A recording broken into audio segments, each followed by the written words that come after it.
brève du cher passé, pas encore effacé, le plus beau de tous les tangos du monde, c'est celui... Tranche de vie, vagabondage sans prétention dans nos existences. J'ai connu d'autres tangos à la ronde, mais mon cœur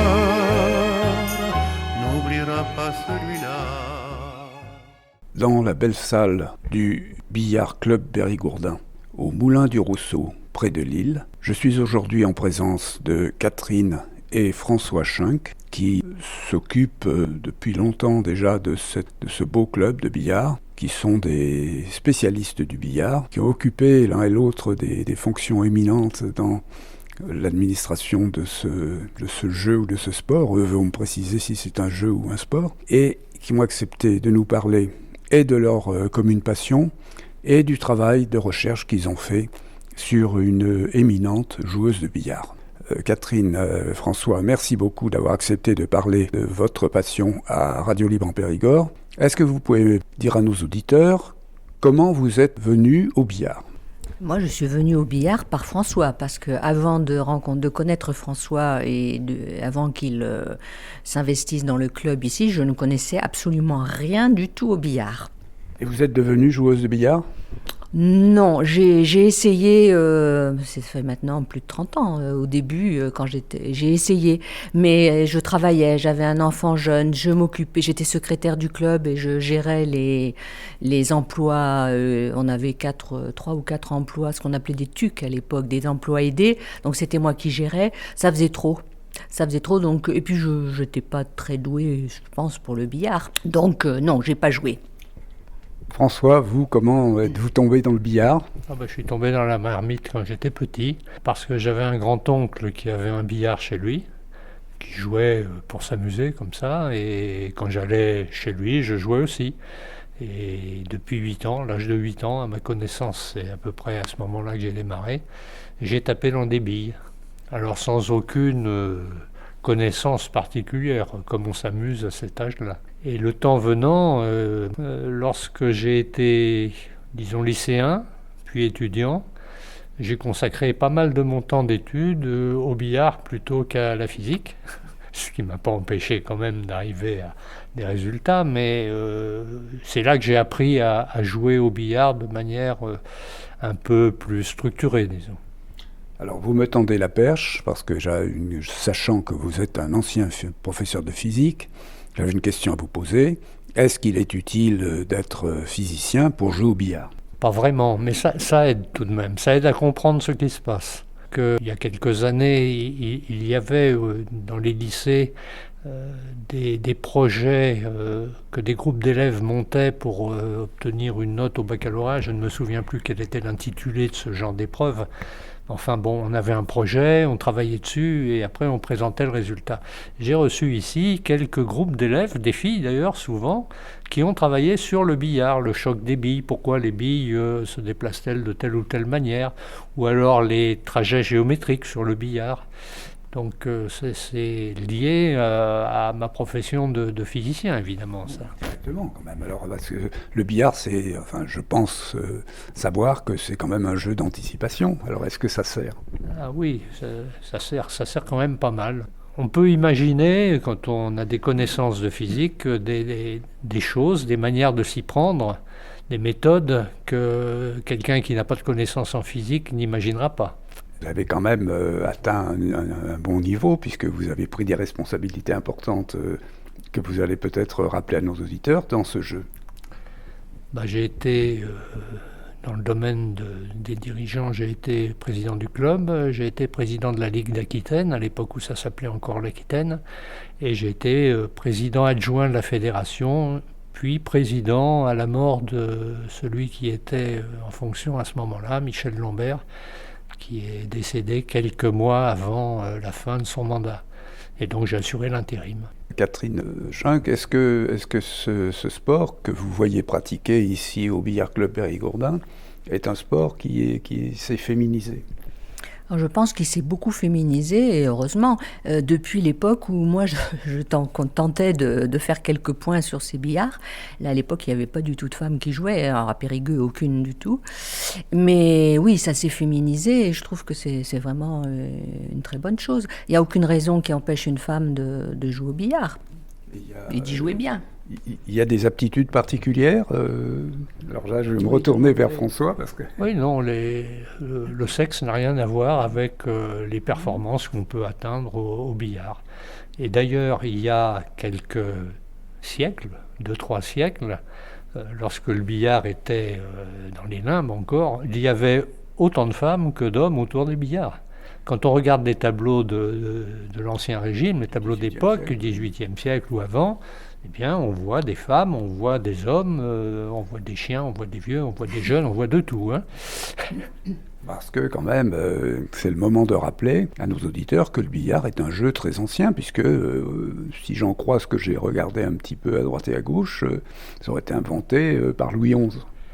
Pas inventé, mais en fait Louis XI avait des problèmes de dos, et alors il jouait, disons, au croquet pour que ça représente quelque chose dans l'esprit de ceux qui nous écoutent.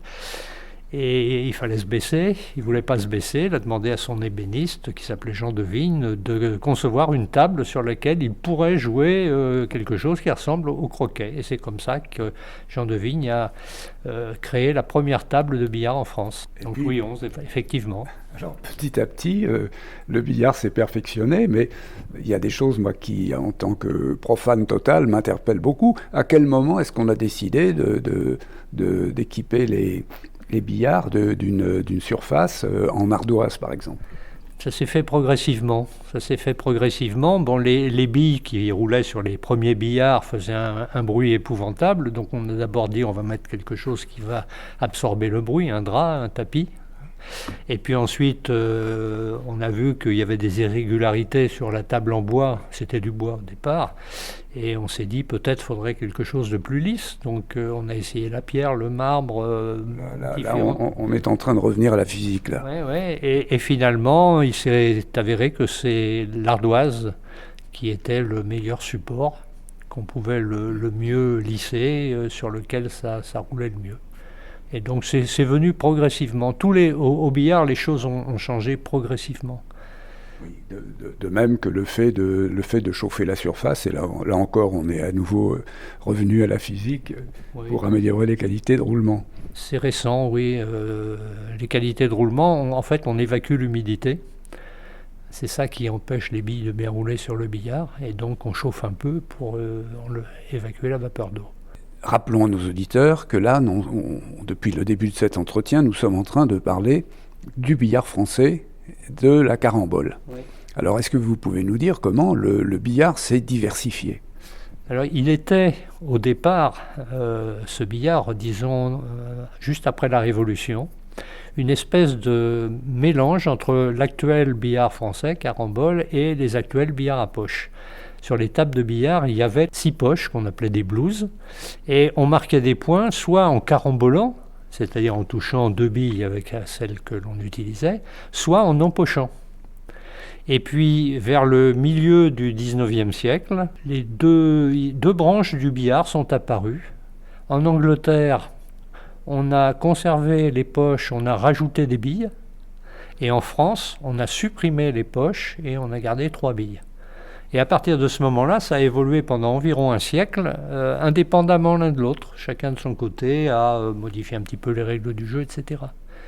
Et dans les années 1980, il y a eu une sorte d'offensive anglo-saxonne du billard par le nord de la France. Et là sont arrivés le snooker, ce qu'on appelle maintenant le black ball, et l'américain qui est arrivé lui un petit peu avant avec les GIs au moment de la libération. Alors, qui sont des billards, ces billards à poche, qui sont des billards qui se jouent avec beaucoup plus de boules que la carambole. Voilà, je vous reprends sur le mot boule, ce sont des billes. Les billes, c'est vrai que j'ai déjà commis cette erreur impardonnable. Oui, bon, il y a beaucoup plus de billes, il y en a au snooker plus de 20. À l'américain, une bonne quinzaine, j'arrondis, hein. Et puis au black ball, pareil, une quinzaine, alors qu'au français, il y en a 3. Oui, parce qu'il y a tant de de variétés du billard à poche. Il y a, il y a des tas de variétés dont on ne parle pas en Europe. Je pense à la pyramide, je pense au billard chinois, je pense au billard japonais, etc. Il y a au moins une cinquantaine de façons de jouer au billard, c'est-à-dire de s'amuser avec des billes sur une table. Vous voulez dire qu'ils sont des variantes locales ou nationales ou régionales ou culturelles qui ont été mises au point comme ça dans différentes parties du monde. Oui, tout ça à la fois, local, culturel, national même parfois, oui. Mais alors en France, est-ce qu'il y a des préférences régionales marquées ou qu'est-ce qui caractérise la géographie du billard en France? Alors ça, c'est une bonne question. Je dirais que Tout à l'heure, vous parliez de l'arrivée du billard à poche par le Nord. Je pense que c'est arrivé par le Nord, mais ça s'est répandu dans toute la France. Je ne pense pas qu'il y ait de tradition locale, en dehors peut-être du bouchon dans le Sud-Ouest, qui était un jeu d'argent. Mais sinon, c'est carambole ou billard à poche sur tout le territoire et réparti à peu près équitablement maintenant. Il n'y a pas une des formes de billard qui a eu tendance à l'emporter sur l'autre. Je veux dire, le billard français, la carambole, avec ce jeu très épuré, sans poche et trois billes seulement, ça paraît tellement, je voudrais peut-être hasarder un adjectif tellement raffiné par rapport au billard américain, qu'on se demande... Ouais, moi, je classerais, de ce point de vue-là, les billards en deux catégories, le snooker ou la carambole, le snooker et la carambole, qui sont effectivement épurés, des jeux très difficiles, de véritables sports. Et puis l'américain et le blackball, qui sont aussi des sports officiellement, mais qui sont beaucoup plus ludiques. Donc il y a deux types de billards qui ressemblent encore à des jeux, ce que tous les billards étaient auparavant, et puis deux qui sont franchement passés dans le domaine du sport, avec des réglementations très strictes et ainsi de suite, et plus difficiles. Ils sont des billards américains. Les billards américains, domaine du jeu. Voilà. On pourrait peut-être s'hasarder à dire que le billard français, la carambole, est plus cérébral. Si on veut, oui, c'est vrai. C'est vrai, il demande plus de travail, on s'amuse moins au début au billard français, mais quand on y met le doigt... Le billard, est-ce que c'est une passion à l'instar de ce qu'on voit en ce moment avec le football? Je dirais, est-ce qu'il y a des gens qui sont... Bon, c'est pas une passion populaire, mais encore que là aussi j'aurais une question à vous poser, parce qu'il y a en France des sports qui se sont popularisés d'une façon spectaculaire, si on pense par exemple au tennis ou à l'équitation, en devenant des sports qui sont pratiqués par beaucoup plus de gens qu'auparavant. Oui. C'est une passion pour quelques-uns à l'heure actuelle, mais à la fin du 19e siècle, c'était une passion populaire. C'était l'équivalent du football. Lorsque le champion français de l'époque, qui s'appelait Vigneault, a rencontré le champion américain de l'époque, qui s'appelait Slosson, il y avait 10 000 personnes sur la place de l'Opéra qui regardaient une fenêtre où étaient affichés les scores du match. Le président de la République, dont on dit qu'il s'est déplacé à l'occasion, ce qui n'est pas vrai, s'est quand même intéressé de très près aux résultats de ce match. Donc c'était à l'époque quelque chose qu'on n'imagine plus maintenant. Mais c'était encore un jeu. Avec un enjeu financier ou... Considérable. Oui. Considérable. Oui. Les joueurs de maintenant signeraient immédiatement pour toucher l'équivalent de ce qu'ont touché ces deux joueurs-là, et d'autres d'ailleurs. Alors, si vous le voulez bien, on va dire quelques mots du billard club Périgourdin, que vous connaissez très bien l'un et l'autre, avant de passer à un travail très intéressant que vous avez fait sur, justement, une joueuse de billard. Alors, le billard club Périgourdin, à l'heure actuelle, compte combien de membres? Une quarantaine? 44? Oui, ça change un petit peu là tous les jours. Et moyenne d'âge? Alors, ça c'est une question intéressante. Moyenne d'âge au billard français, carambole, quelque chose comme 65 ans. Moyenne d'âge au billard à poche, quelque chose comme une cinquantaine d'années. Il y a visiblement et clairement deux générations qui ne s'intéressent pas au même type de billard. que là, c'est un chiffre, c'est 44 membres du Billard Club, c'est un chiffre, bon, j'imagine que vous avez des fidèles. Est-ce que vous êtes en augmentation? Est-ce que vous faites quelque chose pour attirer des clients? Oui, on est en augmentation depuis la Covid, l'épisode de la Covid où on était tombé bien bas, on avait perdu 20% de nos adhérents, comme la plupart des sports. Et depuis, ça remonte, mais on était déjà en situation de croissance, parce que on essaie justement d'attirer par différentes actions, une école de billard, des manifestations de prestige, etc. On essaye d'attirer du monde. Vu la taille de la salle, vu les dimensions des billards, on ne peut pas non plus avoir 100 adhérents au Billard Club Périgodin. 50, ça serait l'idéal. Est-ce que vous pouvez rappeler en quelques mots la taille des billards, le poids des billards? Alors la taille, le snooker, c'est 3,80 m de long. Billard français, c'est 3,10 m ou 2,80 m, donc vous voyez, il y a déjà 1 mètre d'écart. Là. Et le black ball, là, c'est quelque chose comme 1,50 m. Et quant au poids, c'est de l'ordre de quelques centaines de kilos, alors plus près de la tonne que de 100 kilos. Vous avez combien de billards dans cette très belle salle en L? Alors, on en a 9. On en a 9 ici, 5 français, 3 snookers et le black ball. Et on en a des petits en bas qu'on sort à l'occasion pour aller sur les forums. Oui, on a une réserve de petits billards pour aller à l'extérieur, justement, démarcher en quelque sorte les futurs adhérents. Dernière question, dans ce Billard Club Périgourdin, est-ce que vous avez des étoiles montantes, des espoirs particuliers? Des étoiles montantes, non. On a un champion de France master au snooker. Master, ça veut dire en l'occurrence plus de 40 ans, pardon. Donc champion de France quand même, c'est pas n'importe qui. Et toujours au snooker, il y a 2-3 joueurs d'envergure nationale. Au billard français, ça a été le cas il y a une dizaine d'années. Et puis les décès ou les départs ont fait qu'à l'heure actuelle, on est un peu dans le creux de la vague. Mais ça va reprendre, je pense. Nous allons passer maintenant au travail que vous avez fait d'historien. Vous êtes, je crois, membre de la Société historique et archéologique du Périgord. Est-ce que vous pouvez nous dire maintenant quel travail vous avez fait, comment vous avez surtout été amené à faire ce travail? Eh bien, tout est venu d'un article que la Fédération française de billard avait demandé à François d'écrire sur la princesse Yasmine Moulay-Brahim, parce que pour promouvoir le billard au féminin. Donc, il avait demandé à François de faire un article sur elle. Donc, il l'a fait. Il a paru sur la revue fédérale, enfin sur les sites, et puis sur je crois, Decathlon, qui était le partenaire de cette opération au féminin.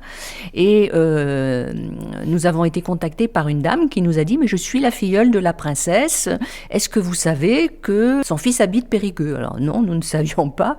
Donc François a retrouvé le fils, il est allé le voir, et ils ont discuté, ils ont sympathisé, et ce fils, qui s'appelle Christian Moulay-Brahim, nous a montré un petit peu ce qu'il avait comme archive. Il avait des choses extraordinaires, et donc François lui a dit « Vous savez, il y aurait matière à écrire un livre sur votre maman, est-ce que ça vous intéresse ?» Et alors lui, il était partant tout de suite. Donc du coup, nous nous y sommes mis tous les deux à ce moment-là, et nous l'avons rencontré à plusieurs reprises. Alors il a mis à notre disposition toutes les archives qu'il avait, des photos, des articles, des lettres, c'est incroyable, vraiment une mine d'or pour des historiens. Il avait en particulier, parce que donc la mère de Yasmine était aussi un phénomène dans son genre, et il avait, je pense que c'était elle avait gardé tous les articles de journaux qui avaient paru au moment du mariage de sa mère avec ce prince Moulay-Brahim, qui est un descendant du prophète Mahomet, un prince marocain, qui avait fait du bruit parce qu'elle était de la bonne bourgeoisie de Saint-Étienne. Et donc, ils se sont rencontrés. Il est venu acheter des armes à Saint-Étienne, à la manufacture. Ils se sont rencontrés, coup de foudre. Et 3 mois après, ils se sont mariés. Enfin bon, elle avait 15 ans, la mère.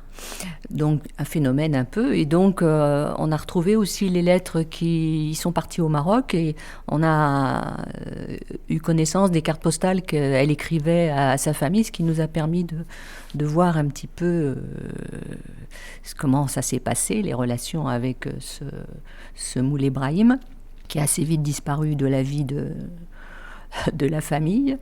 Et donc Yasmine elle-même, qui un peu sur les traces de sa mère, s'est retrouvée mère à 15 ans, sans être mariée, là, pour le coup, et de ce fils qui habite Périgueux, et qui a eu une vie, alors, vraiment très extraordinaire, parce que non seulement, bon, ça a été une championne de billard, la première femme championne de France de billard, mais en plus, elle a été la muse, la maîtresse de Vincent Scotto. C'est pour elle qu'il a écrit toutes les chansons qu'on connaît de Vincent Scotto. Elle a vécu dans le monde des arts, de la peinture, enfin, bon, une vie absolument extraordinaire. Et chronologiquement, est-ce que vous pouvez resituer un petit peu? Alors ça, c'est cette dame, Yasmine Moulay Ibrahim, est née... Voilà. 1913. Elle est née en 1913, oui, à Saint-Étienne. Est-ce que vous pouvez maintenant, Christian, nous dire un petit peu comment vous avez découvert le fils de... Enfin, Catherine l'a évoqué, comment vous avez découvert le fils de cette femme d'exception, et puis comment vous avez procédé pour ce travail? Alors la découverte, donc, c'est par l'intermédiaire de la filleule de la princesse qui nous a dit que ce fils habitait Périgueux, mais on ne savait pas où. Et c'est par le décès de la femme de ce fils, il y avait eu une annonce dans le journal que j'ai retrouvé l'adresse. À partir du nom, j'ai cherché Moulay Brahim, etc. Et du coup, j'ai eu l'adresse, je suis allé frapper à sa porte. Voilà comment ça s'est passé. Alors cette héroïne qui est née, comme Catherine vient de le dire, en 1913, qui est décédée, je crois, en 1997, son fils doit être très âgé quand même maintenant. Il a 94 ans là en ce moment. Oui. Et toute sa tête. Il m'a d'abord montré ce qu'il avait, donc les photos, etc. Mis à votre disposition. Il a expliqué ça tout à l'heure, et il les a mis à notre disposition. On les a emportés chez nous. Oui, il nous les a confiés. Donc on a fait du tri dans ses archives. Alors on les lui a triés, et puis on les lui a rapportés, évidemment, après en avoir tiré la substantifique moelle. Est-ce que vous pouvez maintenant parler de Catherine a évoqué cette vie tumultueuse de Yasmine. Est-ce que vous pouvez dire un petit peu ce qu'elle a fait dans le domaine du billard? Alors dans le domaine du billard, Scotto lui avait posé une sorte d'ultimatum. Il voulait l'avoir à sa disposition. C'était sa maîtresse, il voulait l'avoir à sa disposition, près de lui. Il lui a dit, il faut que tu trouves une activité qui t'intéresse et qui puisse te garder près de moi. Et il se trouve qu'à côté du studio de Vincent Scotto, à Paris, il y avait des académies de billard et qu'elle, Yasmine, dans sa famille, ont joué au billard, un peu comme moi avec mon grand-oncle là, mais peut-être à un niveau un petit peu plus élevé. Et donc, elle s'est dit, pourquoi pas le billard ? Elle était déjà initiée quand même. Elle était déjà initiée par sa mère, dont on parlait tout à l'heure, qui était également une excellente joueuse de billard. Et donc, elle s'est inscrite au Billard Palace, qui était un billard mythique, boulevard des Capucines, à Paris, pas très loin de chez Vincent Scotto, il y avait peut-être 1 kilomètre à faire à pied. Et tous les jours, elle jouait au billard avec des professeurs, elle prenait des cours avec les meilleurs de l'époque. Et comme elle était douée, elle a très vite progressé. Et c'est devenu une des meilleures, un des meilleurs joueurs, pour prendre le terme général, un des meilleurs joueurs français. Elle était au niveau des plus forts joueurs masculins. Et elle a été championne de France 7 fois de suite. Mais bon, elles étaient 3 à disputer le championnat de France. Il faut aussi remettre les choses dans leur contexte. Elles étaient 3, dont sa mère. Mais bon, elle aurait joué maintenant, elle serait peut-être... quoique maintenant... elle aurait une opposante de qualité. Elle aurait une concurrente à sa hauteur, qui la battrait sans doute d'ailleurs. Elle pourrait jouer parmi les meilleurs Français toujours à l'heure actuelle. Oui. Maintenant, je vais revenir vers Catherine. Quelle femme était Yasmine Moulay Ibrahim ? Bien, si nous l'avons mis un petit peu sur le sous-titre du livre, c'est une femme libre. C'est-à-dire, elle a fait des choix dans sa vie, des choix qui étaient très modernes, je dirais, pour son époque. Elle les a assumés et moi, c'est ça qui m'a frappée. Vraiment, elle était très moderne pour son époque. Parce que, bon, avoir un enfant, mère célibataire, dans les années, donc, il est né, elle avait 15 ans, 28, il est né en 28, donc dans les années 30, disons, c'était quand même pas évident. Au départ, on avait voulu la marier avec le père. Comme ses parents, en fait, au bout d'un an, ils n'ont plus, Rose n'avait plus du tout de nouvelles de son mari, donc elle a été élevée à Saint-Étienne dans la famille de sa mère. Donc, elle a rencontré celui qui a été le père de Christian. Son famille aurait bien voulu qu'elle se marie.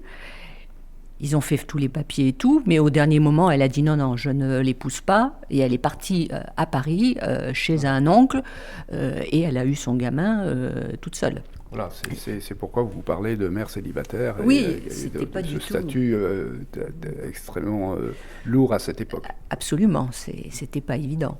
Donc après, elle a rencontré Vincent Scotto peu de temps après. C'était pareil.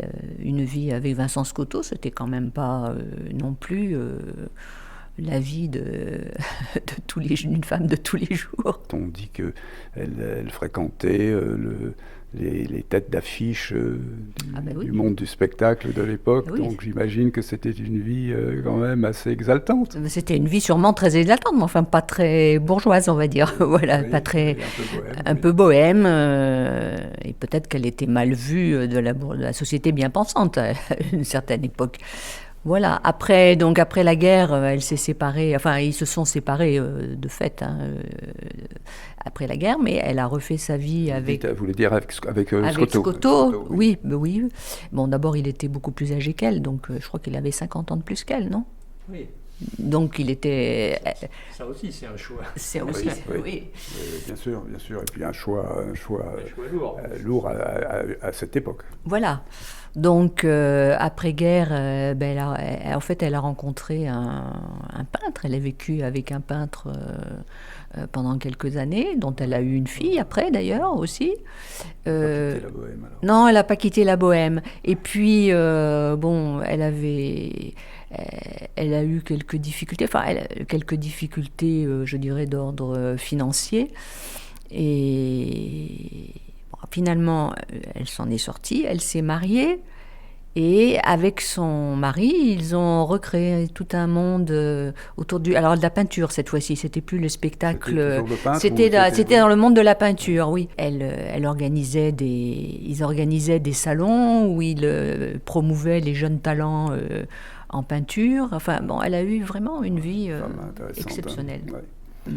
Et alors, elle a joué au billard, à votre connaissance, Françoise, jusqu'à quel âge ? Elle s'est arrêtée à la guerre.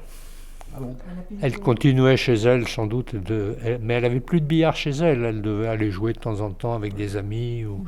Mais elle n'a plus fait de compétition, elle n'a plus joué comme elle le faisait avant la guerre. En fait, elle a eu une carrière d'une dizaine d'années, dans les années 30, et ça s'est arrêté là. Parce qu'en étant née en 1913, comme nous l'a dit Catherine, elle avait même pas une trentaine d'années en 1940 ou 41 lorsqu'elle a rencontré Scotto. Absolument, oui, elle était très jeune. Et nous n'avons pas d'informations sur ce qui concerne le billard après la guerre, donc c'est pour ça que je vous dis, je pense qu'elle n'a pas joué beaucoup, sinon on le saurait, mais c'est comme le vélo, le billard, ça ne s'oublie pas. Donc vous la mettiez dans les années 90 en face d'un billard, elle était capable de vous aligner pas mal de points quand même. Donc, ah oui. Oui. Et ça, vous le tenez du témoignage de son fils ? Non, c'est mon expérience de joueur de billard. Oui, ah bon ? Oui. Un joueur de billard qui atteint le niveau qu'elle avait atteint ne peut pas du jour au lendemain, comme il faut plus qu'une vie pour perdre. Oui. Ce fils vit encore, comme vous l'avez dit, il est même bien âgé. Quel souvenir a-t-il de sa mère ? Je dirais qu'il a un souvenir un peu idéalisé parce que, en fait, il n'a jamais vécu beaucoup avec elle. Il a été mis en pension. Après, il est parti pour sa vie professionnelle. Mais bon, visiblement, il a une adulation pour sa mère. C'est assez émouvant d'ailleurs. C'est pour ça d'ailleurs qu'il a été partant tout de suite pour qu'on écrive ce livre. Qu'il ait conservé toutes ses archives aussi. Oui. Alors il avait écrit des souvenirs de sa mère. Il avait fait un petit texte qui nous a passé. Qui était, je pense, écrit avec aussi ce qu'elle lui a raconté, parce que, comme lui, il n'avait pas d'abord enfant, il ne pouvait pas se rappeler tout ce qu'elle avait fait. Et c'était pas toujours très exact. Quand on essaye de le confronter avec les faits, pas toujours. C'était idéalisé. Je pense qu'il avait. La légende familiale, voilà. Le roman familial. Oui, classique. François et Catherine, merci beaucoup de tout ce que vous venez de nous apporter sur cette femme extraordinaire et sur le billard. Et bonne continuation au Billard Club Périgourdin, prospérité de ce club. Et merci encore de votre très intéressant témoignage. Merci à vous surtout. C'est vous qui êtes à remercier. Son souvenir me poursuit jour et nuit, et partout je ne pense qu'à lui, car il m'a fait connaître l'amour pour toujours. C'était Tranche de vie, une émission proposée par Jean-François. De tous les tangos du monde, c'est celui que j'ai dansé dans vos bras.